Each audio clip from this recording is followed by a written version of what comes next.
আমি এই লেসনে আপনাদেরকে টুল বক্সে অত্যন্ত গুরুত্বপূর্ণ দুটি টুল বার্ন টুল এবং ডস টুল নিয়ে আলোচনা করব।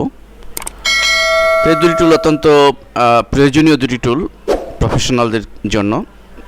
দেখুন আমি এর ইউজিংটি একটু দেখাচ্ছি। এই ইমেজটির উপর যদি আমি ডস টুল সাপোজ এই যে অন্ধকারাচ্ছন্ন যে অংশগুলো রয়েছে, দেখুন আমি এটি ড্র্যাগ করার সাথে সাথে এটি কিন্তু এটি লাইট বা এটির ব্রাইটনেস বাড়ছে। তো যদিও আপনি বলতে পারেন যে এটি তো আমরা ব্রাইটনেস কন্টেস্ট কমান্ড দিয়েই কারেকশন করতে পারি বা ব্রাইটনেস বাড়াতে পারি, কিন্তু অ্যাকচুয়ালি প্রফেশনাল কাজ করতে গিয়ে অনেক ক্রিটিক্যাল ইমেজের উপর অনেক সময় কাজ করতে হয়, যখন এই ধরনের টুলের প্রয়োজন অপরিহার্য হয়ে পড়ে। ঠিক একইভাবে আমরা যখন বার্ন টুল নিয়ে কাজ করব, আমরা দেখুন বার্ন টুল নিয়ে ড্র্যাগ করার পরে কোনো আলোকিত অংশ এর লাইটনেস হারাচ্ছে, একটু অন্ধকারাচ্ছন্ন হচ্ছে। এটিও একই ব্যাপার। আমরা প্রজেক্ট যখন আপনাদের দেখাবো তখন এই টুল দুটির ইউজিংটা তখন আপনারা বুঝতে পারবেন যে এটি কতটুকু ইফেক্টিভ।